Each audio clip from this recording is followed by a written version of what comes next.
Where's the chapstick?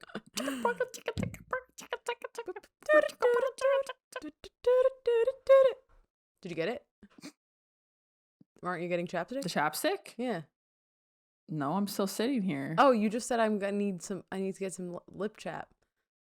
Yeah, I did say that.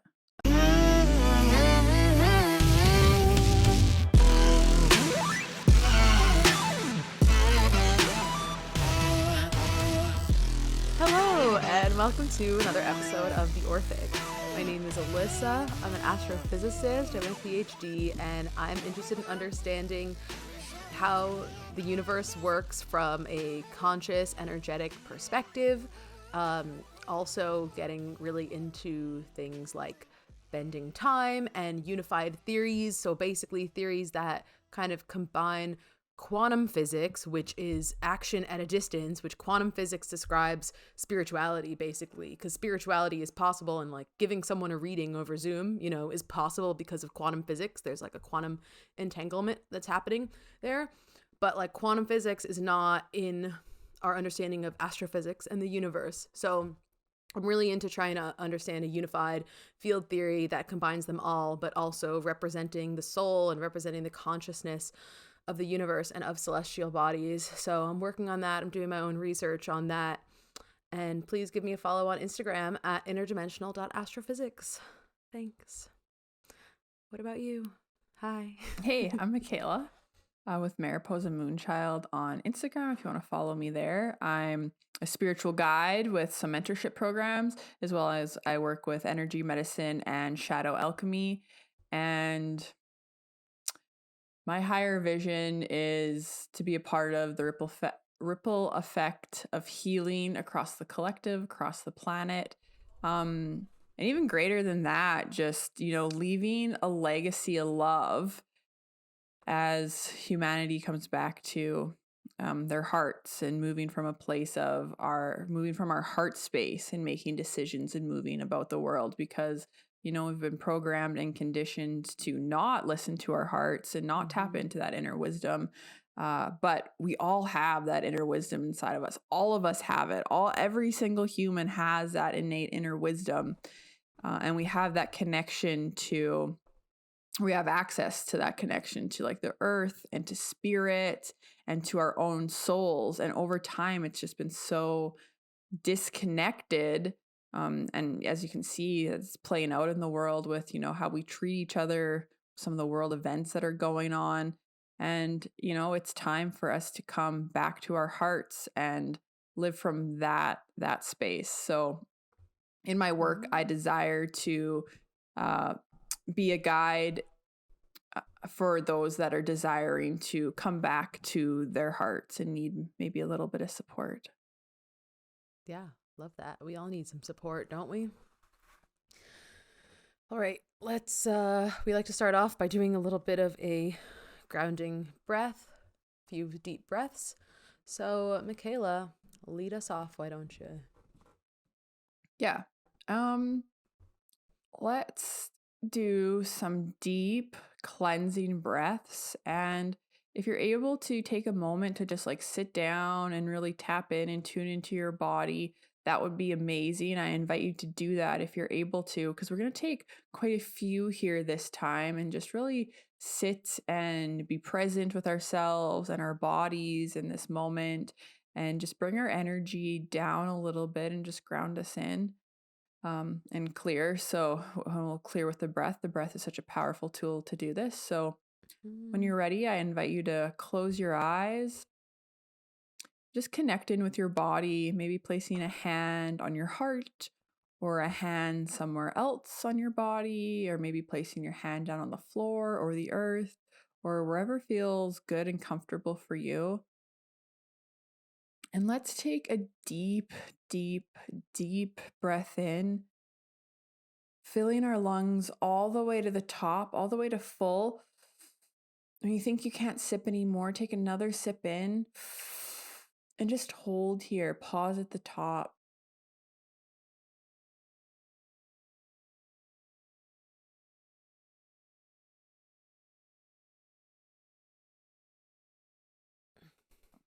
Now open your mouth and let it go.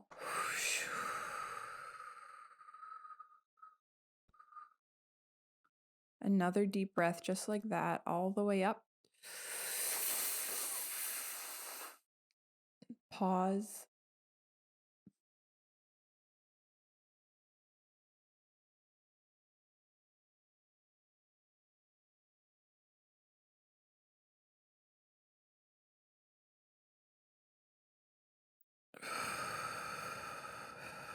And release, let it go. I'm going to invite you to do 3 more just like that on your own, while I drop in and be present with my own breath.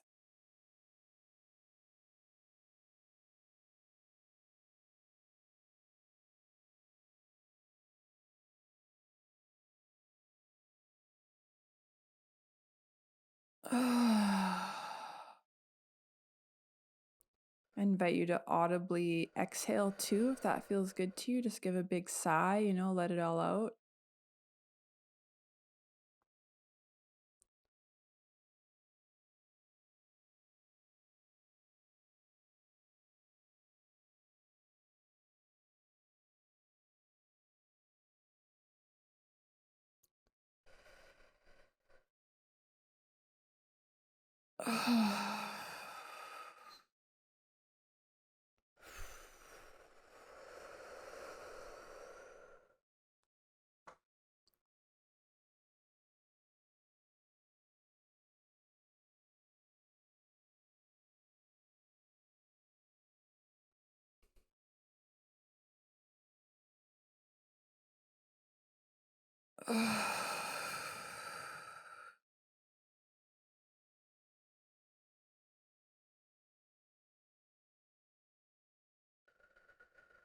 I just invite you to slowly and gently open your eyes and come back into this space.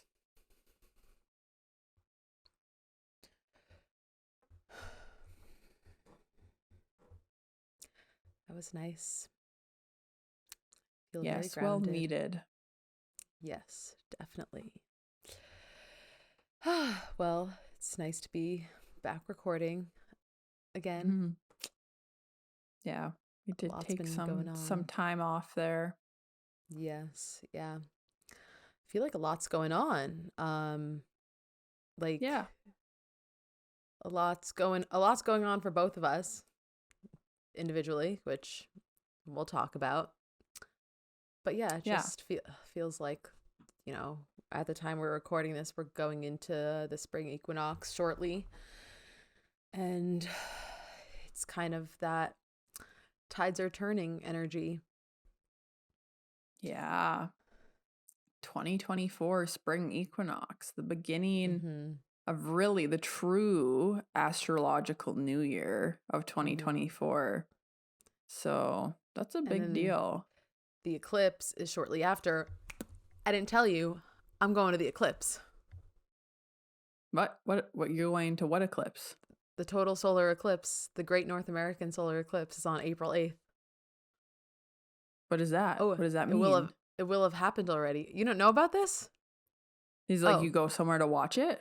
Yes, it's it will have happened by the time this episode's out. It will have happened already, but it is there's in a band through North America. It goes through like Toronto. It goes like diagonal through Toronto, through like Texas, through Mexico, and it goes down that way. That's the path of totality. So that's the path where you'd be able to see it, the sky, it turns nighttime during the day for like 2 minutes. And then so we have the last time there was totality in North America was 2017. So in 2017, I can't even fucking believe that we're like here already. Obviously, astronomers are like all over this 2017 shit. Does not sound that long ago to me. To me, I know 2017 is like, oh yeah, like a couple of years ago when like I was like in school or whatever. But then it's just like, no, like that was like what, like 6 years ago? It's like 7. More than that. 7? 2017 was 7 years ago? Blah. That's gross. Whoa.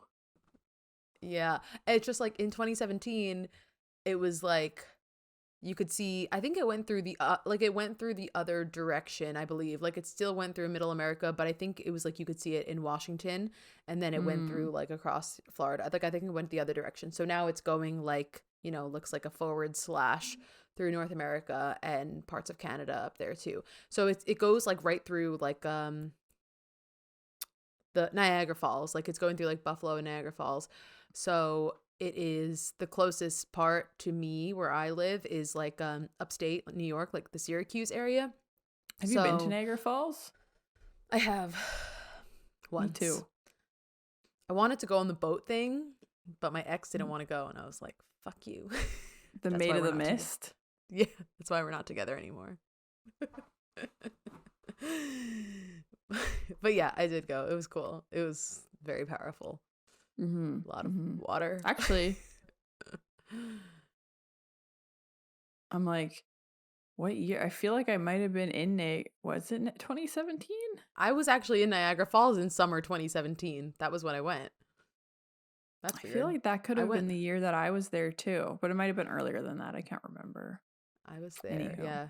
I was there in 2017. But like, so in 2017, everyone was like, the next time this solar eclipse comes to total solar eclipse, because this basically the sun is so bright. Just to recap, everyone, a solar the sun eclipse is bright. Just to recap, in case you didn't know, the sun is bright. Don't look at it directly. Is when the moon moves in front of the sun. That's what's happening during a solar eclipse, and because the sun is so bright. It only affects what the sky looks like, or you could only actually tell that there's a difference if it's basically close to totality. Because even if you're in an area where you're seeing like 50% or like 70%, the sun is so bright that like it might look like a little something, but like you wouldn't even be able to tell hardly unless you looked with eclipse glasses. You can see it moving across. But when it goes completely, which by the way, now I'm gonna get into a whole thing about the moon and how the moon is not natural. Let's just say, okay, the reason that a solar eclipse they can faked the moon landing. Is that what you're saying? They might have. The reason that's a whole other. The reason that a solar eclipse can happen is because the apparent size of the moon is the exact same size as the apparent size of the sun. Sorry, exactly. You're talking about the sun, and the sun just like literally came out of the clouds and is just like beaming me up right now. That. I know, like you look like you're on a stage with a spotlight on, like everything just I literally can't see you, but it wasn't like this like a couple minutes ago, and it was just the like, sun is like, you heard me? I'm bright. You are bright. Thank you. Holy fuck. Yeah, you're like really basking in the sun over there. Okay. Continue your story. Yeah, so this lighting is great though. Perfect. I love that for our video. Me too. So the solar eclipse is able to happen because the sun and the moon are the same apparent size in the sky. They're about a half a degree in the sky. And but like they're the exact same size. And I don't know, like statistically that's weird. It's weird. It's really weird that would happen. So it's weird that they're both the same apparent size in the sky. In the sky. Yeah, because like, that the is sun, weird. I say apparent because obviously if the sun was closer to us, it would look bigger, vice versa. If it was further, it would look smaller. Well, yeah, we're in a good zone here. It would burn up. But they are the exact same size in the sky, and it literally covers it perfectly when there's an eclipse. Yeah, that is wild. It's fishy. Just leave it it's there. Fishy. But I'm curious now that we're getting into it. Like, do you have any thoughts on, like, what are your thoughts on the moon? Because I go back and forth on this one. It's hollow. It's hollow. When they landed, and it's literally like NASA science has already proved this. it rang like a bell. They crashed a there's ancient alien episodes on this. They crashed like a thing to get the seismology. Check. They crashed a something to get seismology information. I think seismology is like earthquakes, and just you can, based on like the vibrations of how something like lands on something, you can kind of infer the material of the inside of a spherical body, and that would be like what seismology is. They crashed something into the moon to get seismology information on this in the 70s or 80s, and the sound that the pattern that it made was consistent with a hollow body. They said it rang like a bell. It was not the seismology was not consistent with a rigid body. It was consistent with a hollow body. Did they ring it though? This is They should have. Like, I mean, they were they there to do it? I don't know. If nobody was there to ring it, was it really rang? Or the Greys that are inhabiting the moon also for research purposes are ringing it for fun too. Well, that's another topic, but I think there's a few species that are on the moon, no? Yeah. Oh, totally. I've heard that they like cycle in and out, that you gotta kind of rent some real estate there. It's a great observation zone. Mm-hmm. Yeah. But it rang like a bell. So well, there's like people who say that because the other thing that's really weird is, why do we only see one side of the moon? Because it's tidally locked. So oh, that would be something you knew. Yeah.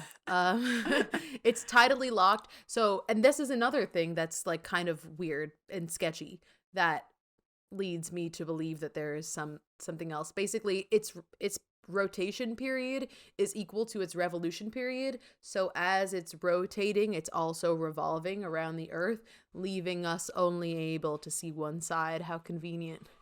How convenient. Exactly. How convenient. But how does that happen?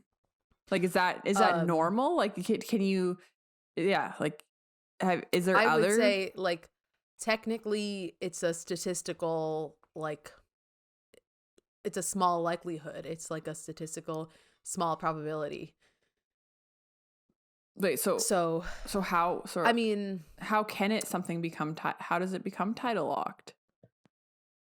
Or is that just the name that scientists called it? They're like, this planet, this moon doesn't move, so it's tidal locked. And like, that's just like what it is. I mean, it's like, it is a gravitational thing. I don't exactly know. Like, I'm trying to think, like, for example, like Mars's moon or something, Phobos. It's kind of oblong shape though, I think. What's it called? Phobos. Oh, I thought you said Provo, so that's a small town where I lived, but that's not it. So anyways, continue. Not important. The town is the moon. It, like, I think that anything in space would just have, based on it would be based on like its mass and its weight distribution and its angular momentum. It would have some rotation period, and then it would be in orbit around, you know, whatever its host body is. And it just so happens that the rotation period of the moon is equal to its revolution period around the Earth. And that is why we only see one side of it. Mm-hmm. Just so happens. Mm-hmm. Or we're in a simulation. Mm-hmm. Which is, okay.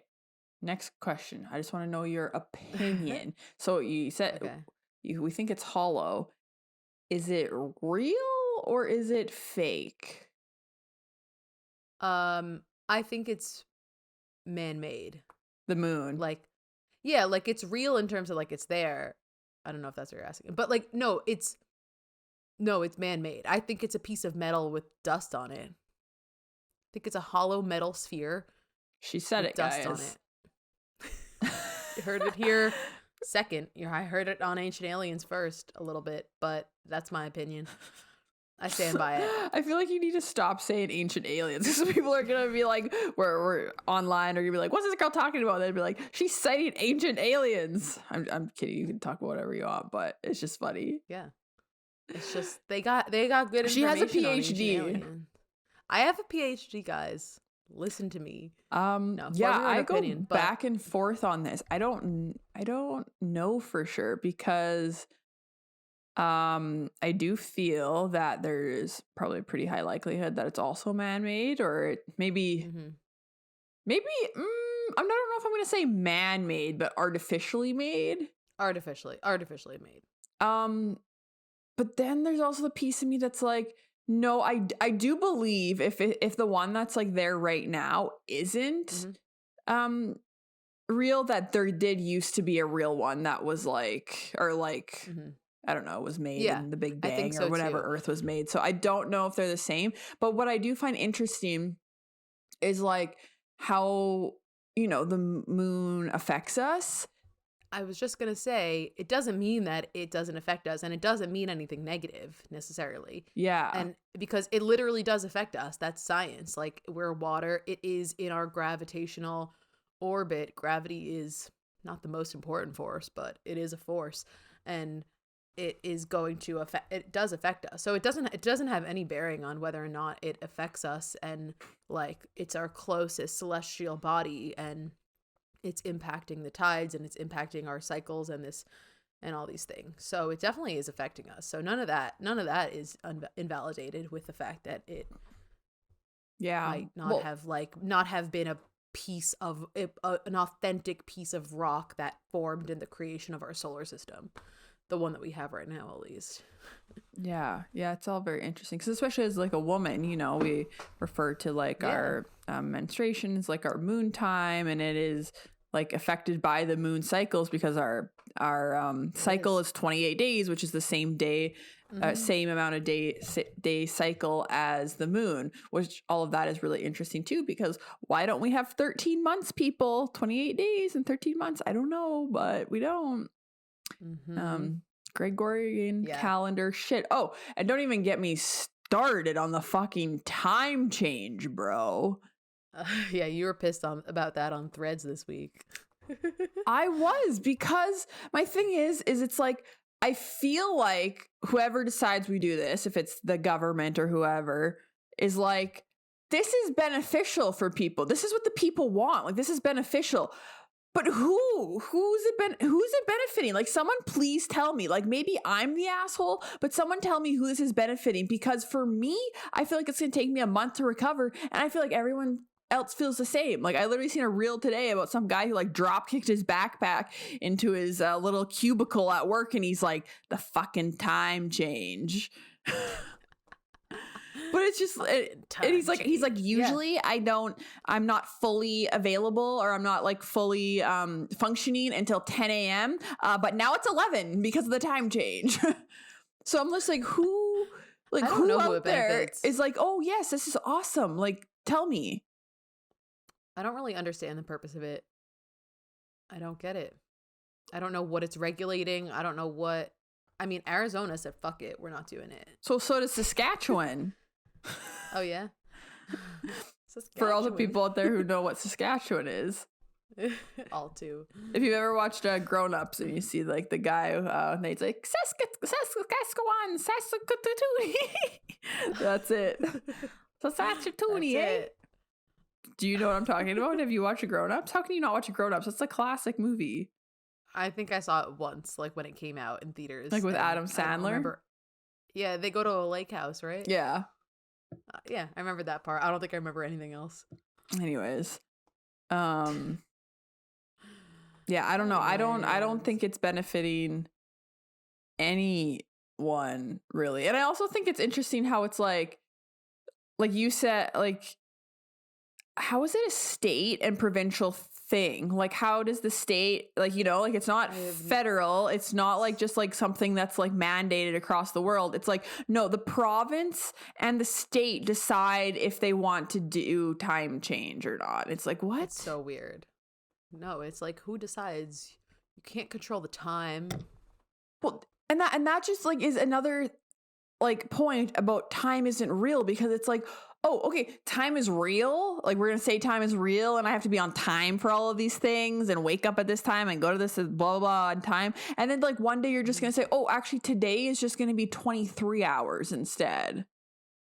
Yeah, exactly. I'm going to take this moment to plug episode 17 of this podcast, where I had my brother-in-law Brandon on, and we talked about the Mayan calendar, and we talked a lot about time and calendars and cycles. So go listen to that if you haven't. Thanks. Yeah, I don't know. I honestly think, like, to me, it just feels like it's to mess with your cycle. It's kind of like the Gregorian calendar that's set up in like a really weird way with the months and the 30 days and the 31 days, when it makes way more sense to have 13 months with 28 days. Like, it makes, anyways. And so I feel like the time change is just another, just like, I don't know, like fuck up your cycle. Yeah. But whatever. Like, it's not gonna hold me back. No, not you. I might just sleep a little more. That's fine. Yeah, that's fine. Oh. So I'm seeing the solar eclipse. Yeah, back to the solar eclipse. And I'm so excited. Yeah, it's really cool. I'll be in Boston. Like, it's Monday, April 8th. I'll be in Boston for my friend's baby shower 2 days before that. And then I'm gonna drive over to stay with my friend in Albany. I still gotta ask her, actually, but I think I'll be able to. And then so if you're listening, Laura, can I stay with you? So Albany is in upstate New York, and then it's like Syracuse is like a few hour drive from there. So I already booked an Airbnb for the night of the eclipse in Syracuse. And are you just going kind of by yourself then, or are you gonna go with? I'm going totally by myself. Even to to watch the eclipse? Wouldn't have it any other way. Yeah, wouldn't have it any other way. Oh, that's cool. Just kidding. I mean, I could be with people sometimes, but I have no qualms about doing things by myself. So yeah, I'm going by myself. Me neither. I love traveling alone. Yeah. So I'm really excited. Just finalized that like last week. Cool. Like Friday. I love that. So yeah. So I had wanted to go, but then I was like, it was in the back of my mind, and then now I'm like earning a little more money, and so just the possibilities are becoming more, available. And not even that the Airbnb was expensive or anything, but it kind of just the idea came to me, and I was like, oh, I can do this, and then I can just go. And worked out. So I'm so excited. Yeah, awesome. That's lovely. My mom's like, call the news channel and try to see if they can get you up there to, be a resident expert. They definitely have a lot of news coverage, and they have a lot of like, oh, a professional astronomer on the scene or whatever. Not that there's that much to say about the eclipse, because it's the moon going in front of the sun. But because I remember from the 2017 eclipse, like they always have like experts and coverage and all this stuff. But it's a big deal. It's like anyone that I know that has seen it. I have some astronomer friends that saw it in 2017, and I'm getting chills. They say it's like, it is something that you need to experience, and like the animals go crazy, like the birds start like nature like goes wild because it just becomes night during the day. And everyone says it's something that you need to experience, and everyone that has experienced it really raves about it. Is it? So I'm sure there's people. I'm curious, is it completely block off the sun? Like, I get like, yes, but like, can't you kind of see the ring kind of from the sun, like around it? You can. Yeah, I think that you can see like a little bit of. I think that you could see like a little bit of a ring. But people say that if it's like clear, you could still see like the stars. That's what that was actually my question. Kind of with that was if you could like see the stars. I think you can. Whoa, you can. That's really cool. Mm-hmm. Yeah, that's gonna be really cool to experience for sure. Yeah, I'm so excited. So that's good news. Yeah. Anything else going on with you? Since it's just there's a lot going on. Since we haven't recorded in a while, and I guess this is just catch up for us to talk. So I hope everyone loves just listening to us and our lives. Of course, why wouldn't they? Okay, back to you. Yeah, like so many things, and it's all just really good positive changes that I just want to share, because I really want to I really want to encourage people to kind of take these soul nudges, if you will. So at the end of January, so this has to do with like my habits and addictions and patterns, and one I would say probably the most important thing that has completely shifted the direction of and the vibration of everything in my life and has just made me so much happier is that I stopped smoking cannabis, like completely. I mean, for at least it's been okay. This is what the deal was. I have a history of addiction. Please refer to episode 5 for a story of my addiction specific stuff with pharmaceuticals and Adderall in grad school that I overcame and kind of got on the other side of that. But That was only episode 5. Wow, yeah. that's crazy. Yeah, I know, right? I have an addictive personality. I don't, I don't want to like label myself. I don't really want to put myself in boxes. So I know but it's just kind of true. Like, I mean, it's true until it's not, Well, it can be your old story now. Cause like it can be my old story.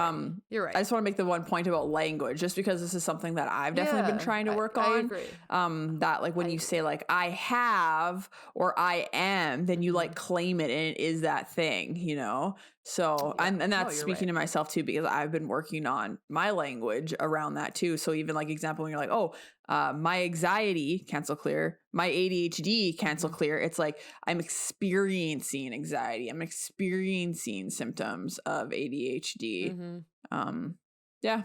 Anyway, just something to consider, because even for you, if you're working on maybe some addiction tendencies that you've experienced, and then working on not reprogramming those tendencies back into your subconscious. Yes. Yeah, you're right. I have no intention of reprogramming. And this all comes from Lucia. This is like the last time she always talks about like how language is so important. But the last time I was out at the ranch, she was talking about that too. And that really, really resonated with me, because for something that I had been moving through at the time and not being like, oh, I have this, or like that, so that's something that I'm working on too. But anyway, sorry. Please continue your story. Yeah. I've experienced a very addictive personality and tendencies, just kind of that. Well, one, like the escapism, the desire to be out of my body, the desire to just the kind of mental voice that's like more, like keep going, like get higher, get more out of your body. And so I've experienced that a lot, and I just, with certain things, especially the cannabis, I was not the way that I was using it most recently in this most recent chapter of my life, which has kind of been like the last year. The way that I was using it in this most recent chapter was abusing it, was not for sacred intention, was not in moderation, was just like for the purpose of being able to not do anything for the rest of the day, or for the purpose of escaping my reality, avoiding my reality, avoiding responsibilities. And I really was like, it had just really gotten bad for me in like the fall of 2023 and kind of the end of the year, and then also like the beginning of the year, because then I was kind of going through that heartbreak situation in end of December into early January. And then like once I kind of felt like I got past that, I just gave myself like a really big pass, and I had a lot of access to it. And then I was really abusing it. And obviously I'm not against it at all. It's nice if you can, if you can incorporate that into your reality, and you feel like you are living your highest timeline, and you're doing you're living out your dreams. And that's the thing, like I had so many dreams and things that I wanted to do and accomplish, and work on starting a business of readings, and work on my research and try to get a job, and and all these things, and I was just completely, it was completely getting in my way. I was completely self-sabotaging, and I wasn't, that was the thing. I wasn't doing any of the things that my soul wanted to do because I was just in a comfortable pattern, and I was in this like predictability thing. And I think you had sent me something on Instagram that I've seen before, and I really like it, and it's about how maybe like about habitual things and self-sabotage and how it's predictable, like we know what the outcome is going to be. um so I was just like, especially in January of this year, like I was just in this really bad cycle, and I wasn't doing anything, and there were so many things I wanted to do, and I also wasn't earning any money, and I've been in a transition of that too. And honestly, like I kind of just got to this point in the end of January where it felt like a very quantum moment where I was like, Alyssa, we're sending in the troops and I'm the troops. Yeah. Like it was like, we're saving you, girl. Like, Yeah. girl. No one can save you Like, but yourself. can't.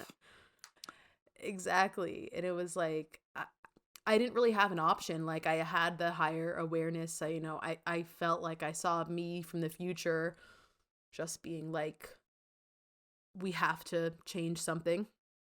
So I basically, I decided that I was going to set out to stop for at least 40 days. Finality is scary.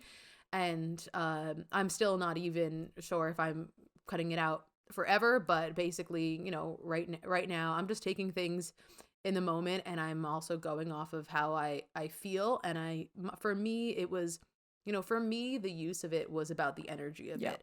And like I was saying, it would be one thing if I was waking up and I was giving my whole day an A+ effort, and I was working on my business, and I was working on my goals, and I was working on my dreams, and then I had it at night or something, and then I was still okay. Like that would be one thing if that served me at the time, but like I wasn't doing that. So I said I was going to do 40 days. Oh yeah, and I also wanted to finish my research paper for my thesis. I need to publish the results of my thesis, put that into like a published paper.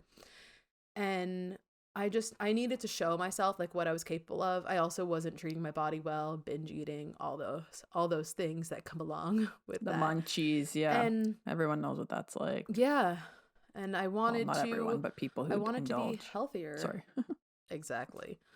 Exactly. And I wanted to be healthier, and I just knew I was too much in a really negative cycle. Just to paint a picture really quick, when I was, because I'll get back to my story after you're done with yours, but quick, when I was heavy into the cannabis, super heavy in college, I was actually just talking about this with one of my best friends and roommate at the time. I had 5 or 6 pints of ice cream lined up in the freezer at all times of every different flavor. No way. And I would sit down and eat half a pint after supper, no problem. Or sometimes I would just eat the whole fucking pint. Like, and I've already eaten supper. Like that, like right now, I mean, and I love ice cream. It's definitely one of my like fave desserts, like favorite foods ever. But I have no ice cream in my fridge. And do I have ice cream once in a while? Yeah. Absolutely. But like I had 5 or 6 pints of different flavors lined up at all times in the fridge. Always. Or in the freezer. Always. Ready to go. Love that for you. Yeah, the munchies are real. And like if there was a day that I didn't smoke or something, I just eat like a normal person, and it's like nothing's an issue, and like maybe I'll have some ice cream if I crave it, but probably not even, unless I'm like on my period. And it was just ridiculous. And I wasn't liking anything. I wasn't, and that's the thing about addictions, and about when you're in this energy.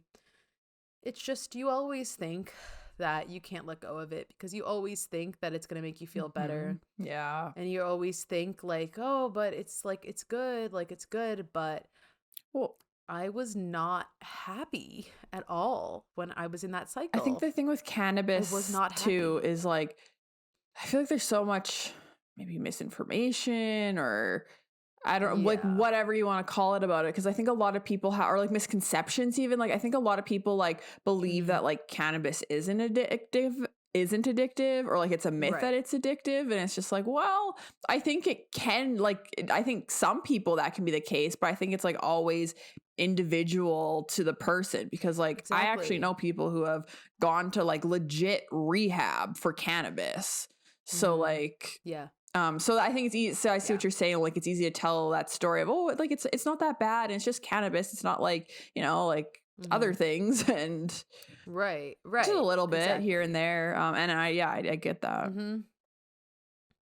Yeah, and like I think it's so completely dependent. Like that's why it's not even about the substance. Like the substance plays a role because that is what the effect is how it's going to like affect your life, but it's not about the substance. Like anything that's in our orbit that is of some negative addictive influence to us, it's all that it is a reflection of whatever is your imbalance in your life. And I was escaping, and I was using it as an excuse to not work on my research paper the whole day. Like oops, it's 10 a.m. and I'm high. Oh no, I can't do anything the whole rest of the day. Oh, whatever am I going to do? I'm going to stay safe and I'm not going to grow. That's what I'm going to do. Yeah, that is, thank you for saying that, because that is real. Like that reflection of the imbalance that you're feeling within. Yeah. Yes. Yeah, exactly. It's just about whatever you're avoiding and whatever you need and what's in your energy field at that time. And and for me, I've also realized this now that I am doing more stuff, but like obviously a lot of it was preventing me from like going for doing certain jobs. So for example, like I've been tutoring recently, and like I'll talk also just in general about how overall I'm so much better and happier, but like I've gone for tutoring jobs lately and I'm actually making money, but it's also obviously requiring me to put in work and to go back and research these high school physics classes that I did and put myself out there and, you know, kind of feel that potential risk of just that potential discomfort of, or just that, oh, I hope that I do a good enough job, or I hope I'm prepared enough, and I hope I'm doing a good enough job. And in the fall and in these last 5 months, I knew that timeline was available to me. I knew that I could tutor physics and other things, but I also knew it would require me to show up to something and be and have that risk of, I mean, yeah, I guess just like risk feeling like you didn't do a good enough job, you know, have to show up to something and then have to perform well and put some mild amount of pressure on yourself to meet up to a performance, or just to earn, to get to that point of like energy exchange. You know, I obviously it don't probably think brings in the highest up expression some of it. like academia trauma too, and that's where like the kind of procrastination stuff linked to like ADHD symptoms or like that comes in. Yeah. Exactly. Yeah, and I'm just like, I'm seeing the contrast now where it's like sometimes, or like maybe it will feel hard for a day, or it'll just feel something, but then I'll remember like in the fall I specifically never did this because I didn't even want to put in the work that it would take, because I was afraid of failing. You know, I was afraid of I was afraid I wouldn't be able to like actually put in that time to prepare for this, or I was afraid that I would show up and that I wouldn't be good at it. But now I'm going for it. That's the difference. It's the energy of extreme laziness and laid back and not actually going for anything, versus now I'm actually able to go for things and experience the discomfort of like, oh, I have to prep for this, like, oh, I have to do some prep work or whatever. But that's how you get into the frequency of energy exchange. And this is a new thing for me. Like I've now newly been attuning to this.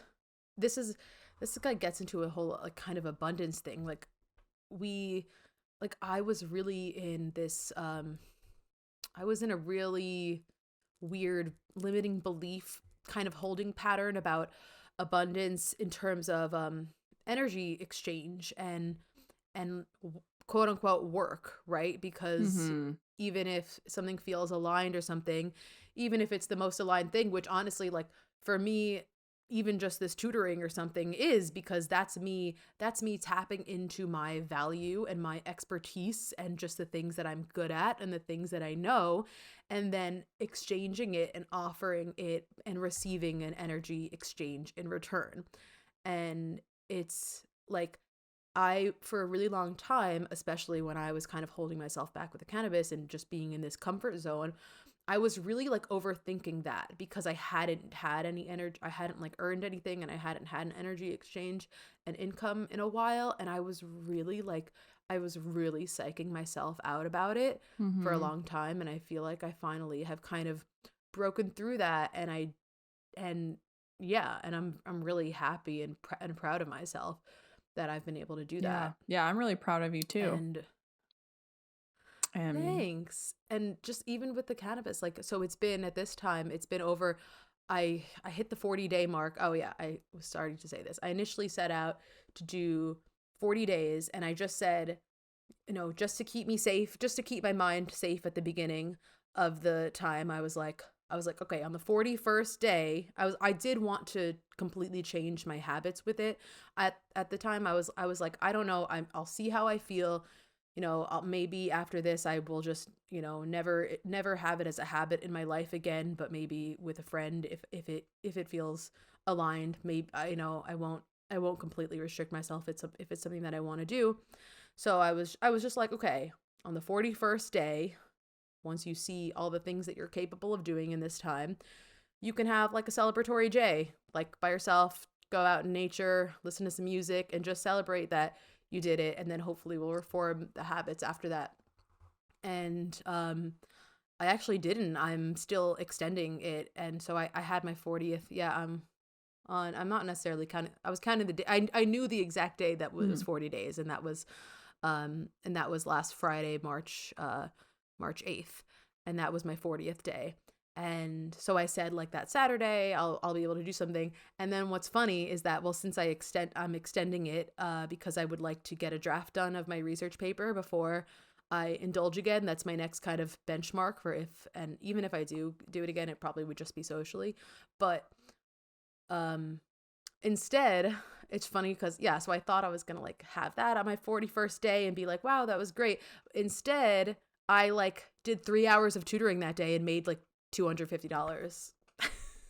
And like, there's the difference of where my frequency is. Like, I said I was gonna smoke this day because to celebrate this, but instead I was present in my body and I was working and offering my energy and benefit to the world or the person that I'm tutoring. And instead I made money instead of just being in that different frequency, which is pretty awesome. Yeah.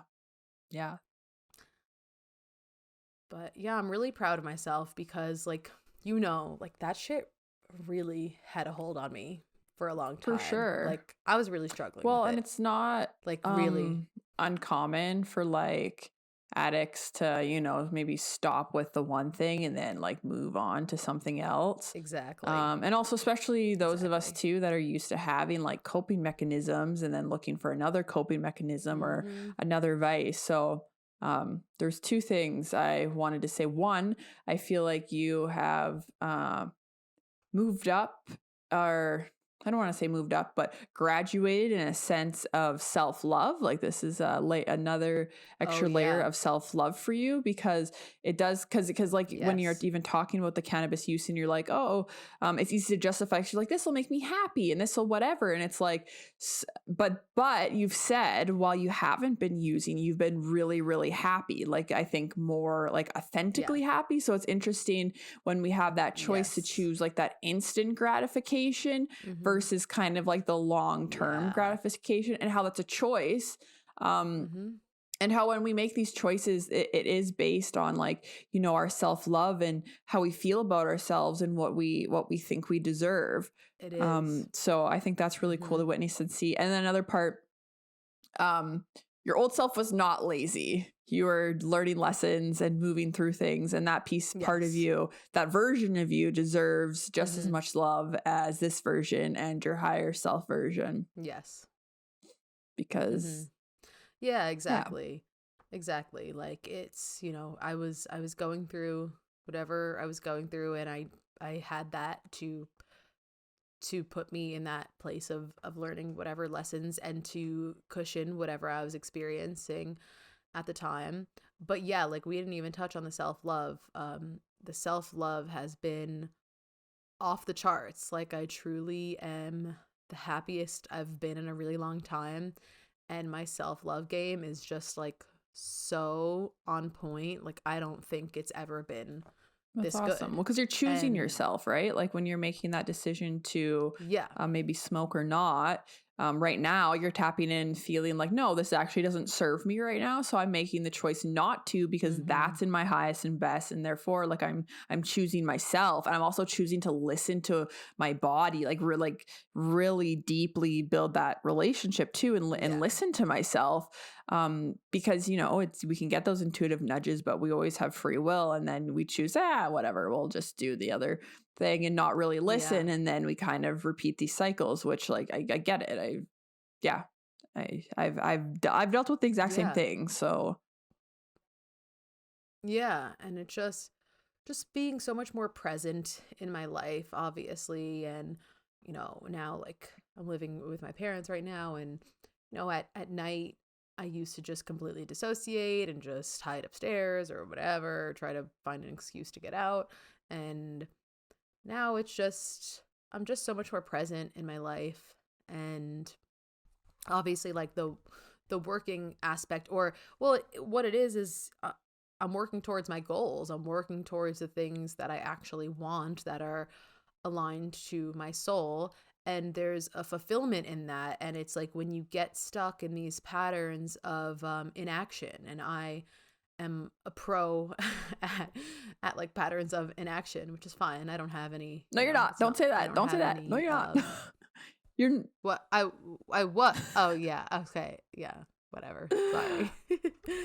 I was I've experienced. Oh yeah, okay. I've experienced a lot of what felt like patterns of inaction, that when you're kind of in that cycle, it feels hard to break.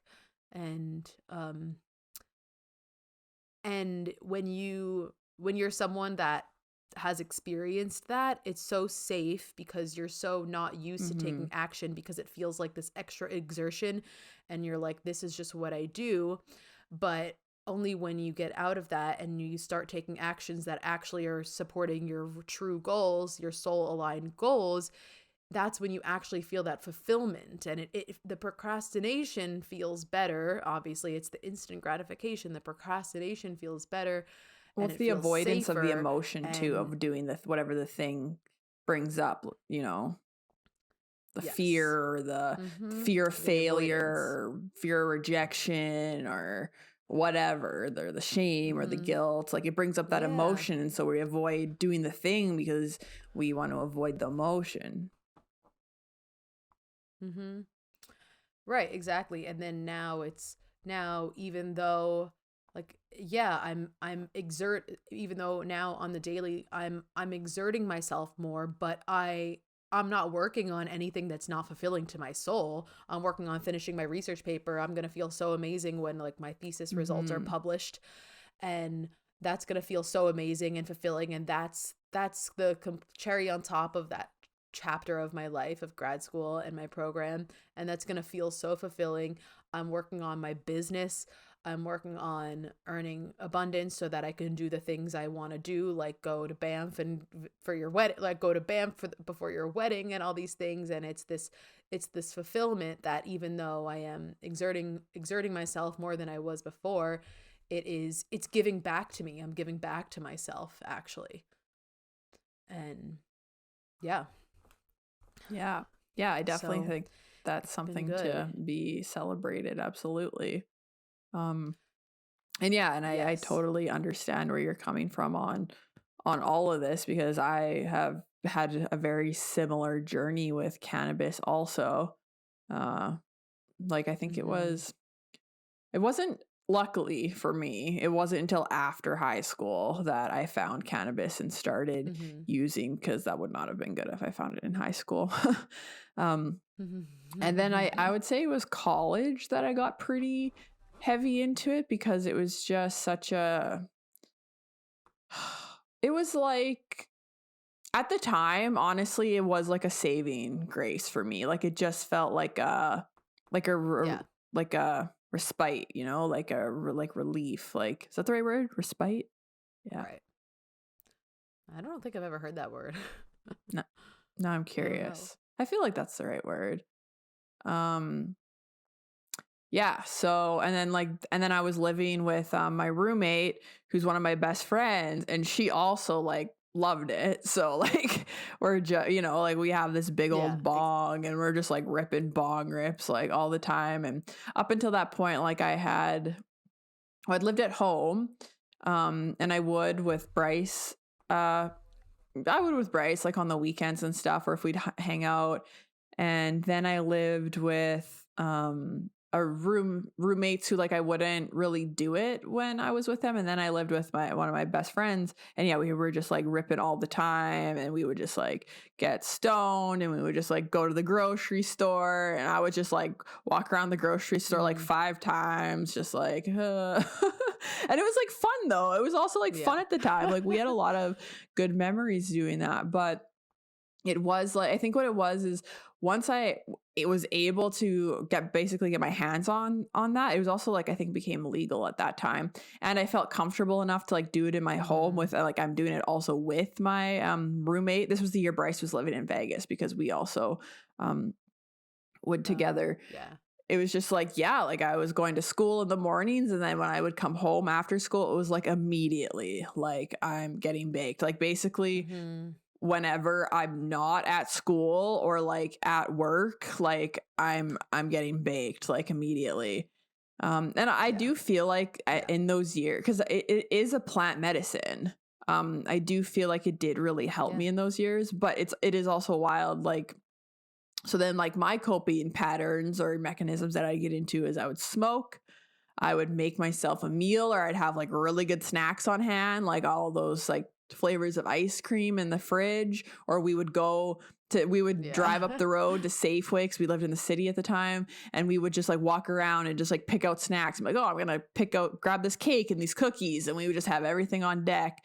And then I would just watch like some like reality TV show, and like that was just like like I couldn't wait pretty much every night until I could just be baked, have a good meal, and like sit in front of the TV. And honestly, I don't regret any of that, because I thoroughly enjoyed it, and it got me through at the time. And I think it was also too, like I was numbing out from probably some CPTSD from growing up, and then just all the school stuff too, like the academic pressure, and it just, like this, the world just sometimes felt like too much. So then it's just like, I'm just gonna like go and numb out. And then it became quite habitual too. And then when we moved out here, because like Bryce and I have like together for quite a few years now as well. But then I also went through a period, this was probably about 3 years ago now. Yeah, but I also went through a period where like when I wasn't going to work at the hospital anymore, and I would just like smoke during the day at home. And I had to also like move through that period of where like, I'm not fucking doing anything, bro.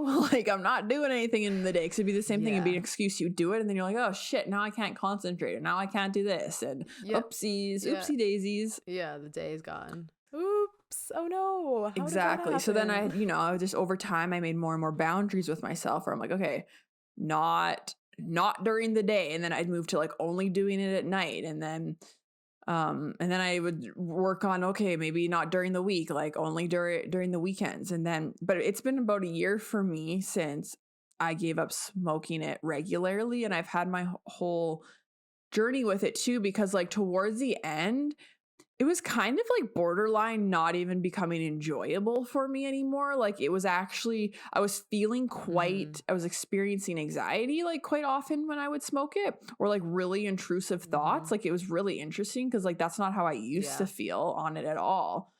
Right.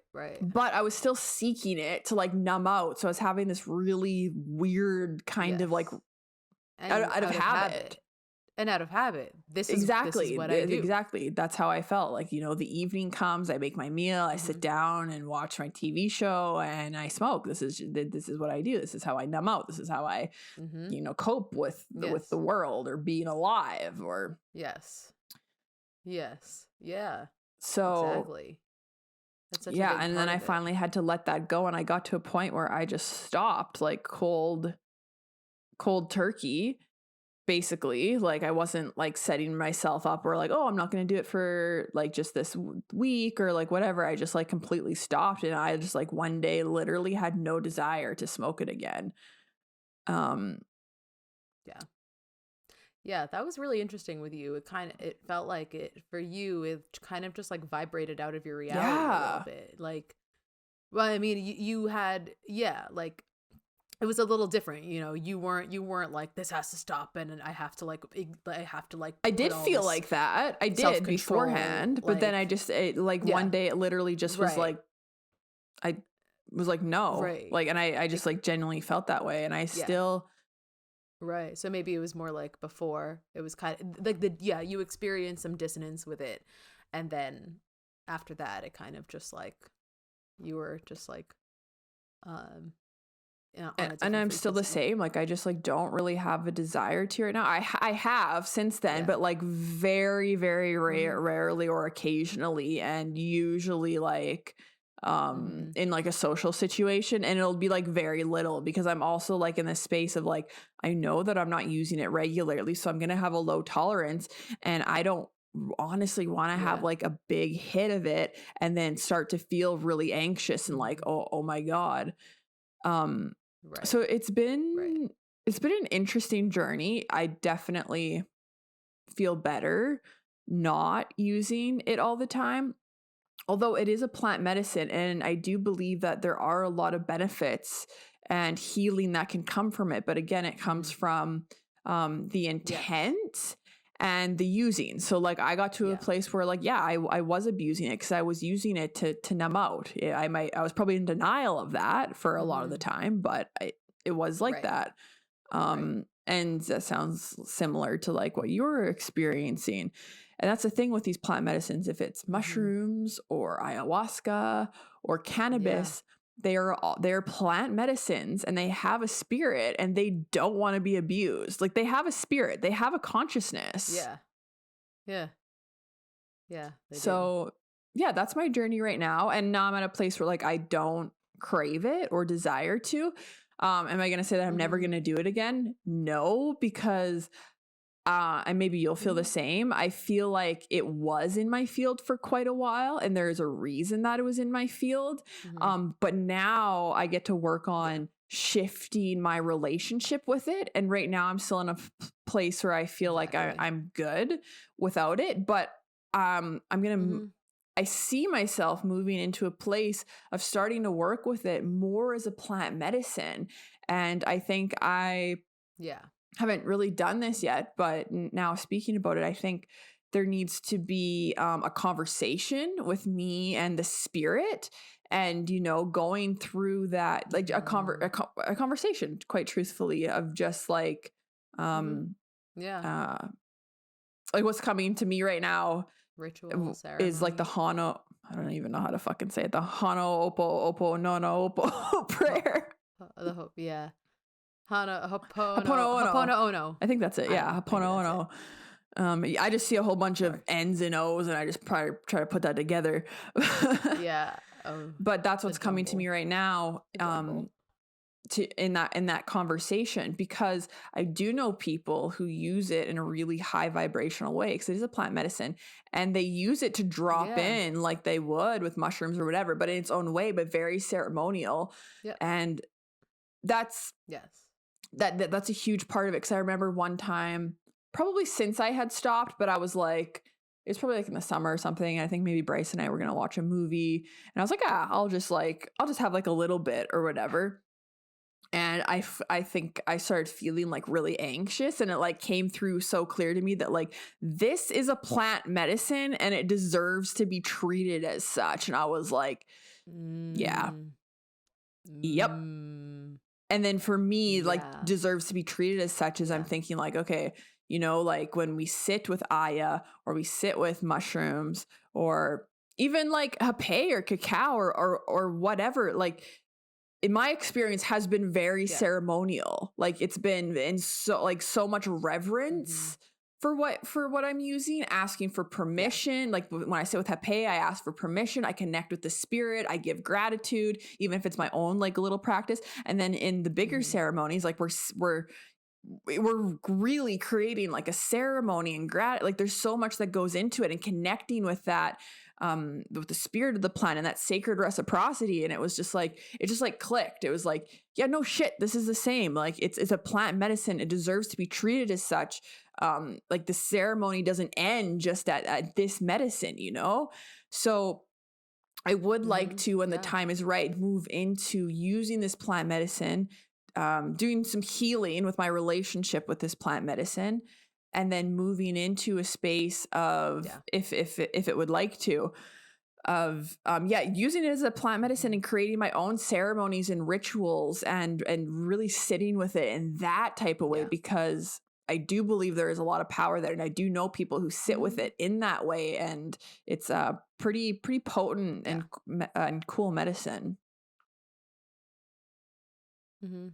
Yeah, like, or if it can kind of flow into, or if it can kind of just support your energy field and kind of just getting this visual of like the flowing. And there are some people that it kind of can fit into their flow and support them in certain ways while they maintain alignment and while they maintain their soul mission and their responsibilities and things. And there are some people that it kind of can flow with them. And awesome. I totally agree with that. Like this is totally individual. Like this is just you and I's personal experience, but I do believe there's, some people are out there using it quite often, but it's like more supportive to them or however, right? Like it's all individual and like that's why this connection to our hearts and our bodies and our spirit is so important, because only we know what's actually serving us and what's not serving us. And we're the only ones that can save ourselves. And we're the only ones that can really be honest with us, with our, so. Yeah. You might got to send in the troops. Yeah, exactly. You're the troops. So yeah. Well, thank you for sharing your journey on that. Right. Yes, there was one other thing that wanted to come through, and it was about the energy of showing up and kind of what in the beginning of letting this habit go, what showing like for me I knew that there were certain things like sitting at my desk on the computer that I wanted to show up for, looking for jobs, applying for jobs, working on my research paper, working on my business. And I set my environment up. I set myself up for success in that environment.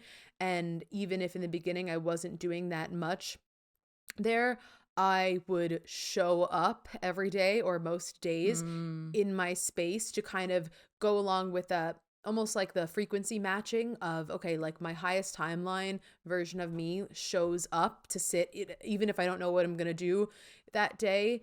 Like the highest version of me shows up to sit at my desk every day to see what I can do. And obviously not everyone's not showing up for everyone doesn't look like sitting at a desk, but that was the version for me and it was also the specific version of showing up that I was avoiding. I was avoiding sitting at my desk and the computer for a little bit and seeing what responsibility or like what action step I wanted to take or could take in that moment. And I kind of just started, I started showing up little by little there. And then I kind of just assumed that role, I assumed the position of what this highest aspect of me looked like. And even in the beginning, if I wasn't doing that much, or if I just would like show up for an hour or for a little bit, and I would just like, you just put yourself in that driver's seat position of that version that you want to be, or like what it looks like.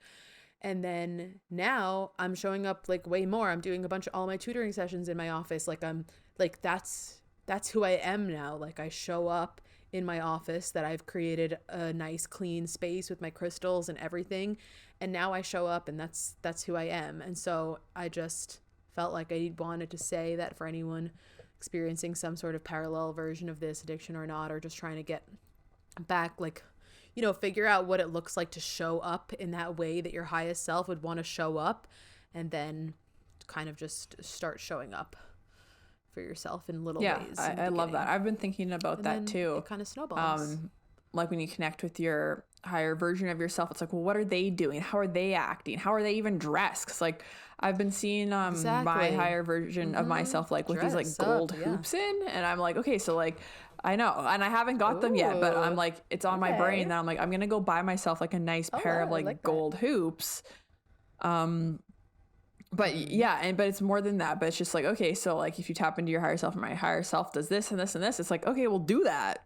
And like maybe do it in baby steps, like let you know, like, but like, yeah, it's like, okay, we'll just like be, you know, do the things that person would do then, like just like fucking do them. And it's a process for sure. And it opens up. It opens up. What it's doing is it's opening up those pathways in your brain, because if you don't think that way, or if you don't even ask yourself what that highest aspect would do, how are you supposed to know? And I'm also working with the subconscious mindset coach, Jenna. I'll put her info. Yeah, next time or next episode, we'll talk more about that, depending on how long we go. But I definitely want to talk about what I'm learning there. But so what she says, I'll put her info in this bio, in the bio. But what she says is, she has us always ask the question, how can I let this be easy? And it's about creating more flow for your subconscious and just being, you know, aligning yourself more moment to moment.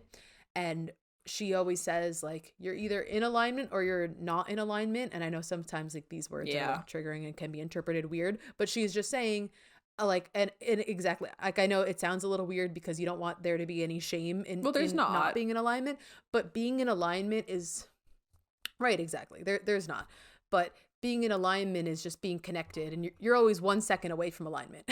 That's the thing. You're 1 second away from alignment by just kind of remembering who you are, remembering your connection to source or your connection to your why. And so she has us, you know, she'll always say, how can I let this be easy? And what she says is that when you ask that, you invite an answer, where if you invite an answer from your higher self or your subconscious, you leave room open to receive an answer. And then that pathway is then created. If you never ask that, you can't get the answer. It's interesting because it's like, that's the subconscious, like, neuro pathways in the brain pathways and like in your nervous system, and then like quantumly those are like timelines opening up, right? Exactly. Yeah, you're opening up that pathway, and then so you're opening the door to a pathway, and then you'll be surprised because your higher self will probably drop in an answer. And that's why I like the description. I just heard her say that on some kind of call from her membership recently, like, because I knew that she said, how can I let this be easy? But then just like last week I heard her describe it again, and then she said it's because because when you ask that question, you actually create a pathway for there to be an answer. I love that. If you don't ask it, that path doesn't exist, or you could just get stuck in your own anxiety, you know. So good things. I hope this is encouraging for anyone that has been looking to listen to some soul nudges, things to change, all out of self-love. I've very much been framing this as a self-love journey, including like, because also with dropping the cannabis, and I've been eating better. I've been working out more. I mean, I was working out before, but nothing was happening because I was eating a lot.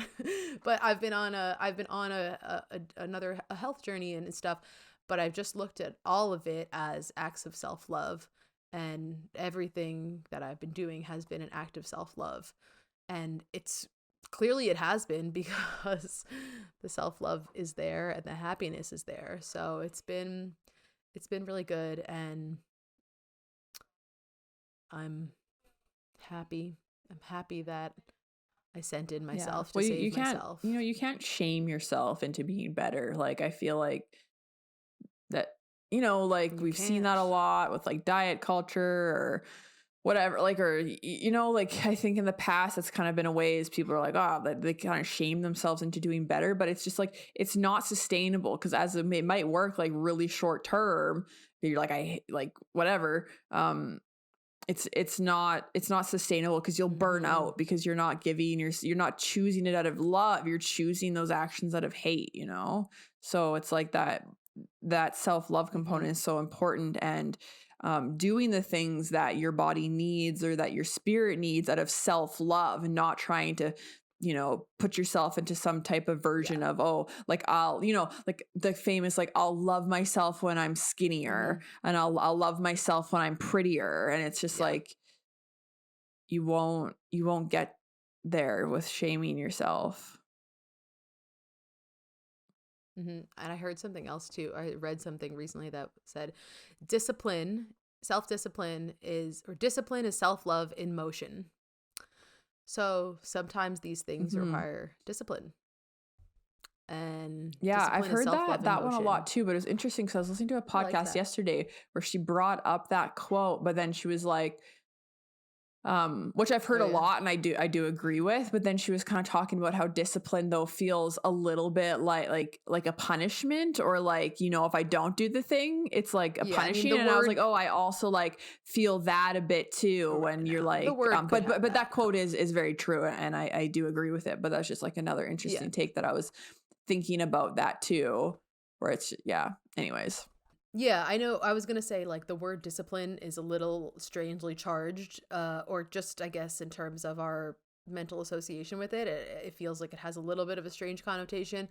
But, you know, it's whatever you make of it. And it's just, it's doing things that support your soul, not just necessarily support the instant, the moment. Well, you can always change around words so it works for you. Because, discipline does have, because, you know, like, when I think of discipline, I think of kind of like, you know, like in the military or something, or like your parents are gonna like discipline you, or like there's kind of like this element of like punishment. So but like you I think we get the idea, and we can play with words, because I was also gonna say that earlier too, when you were talking about like work and kind of having the resistance to like work, or even like that word. And we can like, because I've been playing a lot with the word work too, because I also have resistance to that.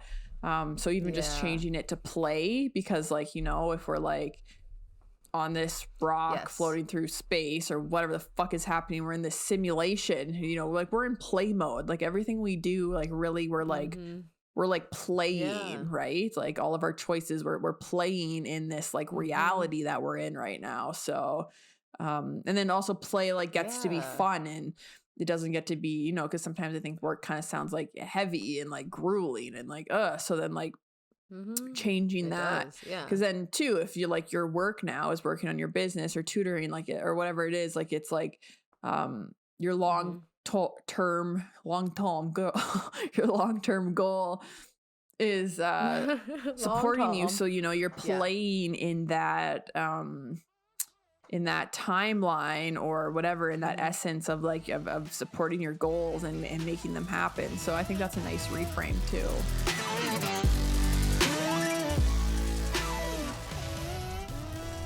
All right, that's going to be it for this week's episode. Thank you so much for listening. I hope that this was a very interesting episode and very insightful too, for the stuff about the addiction and everything. So please be sure to give me a follow on Instagram, Alyssa at interdimensional.astrophysics. Mikayla is at Mariposa Moonchild. Follow the podcast at the Orphic Podcast. And remember that all these podcasts are also available on YouTube with video. So also give us a rating and review if you're enjoying this, and recommend it to a friend. Thank you so much, and we will see you next time. Bye.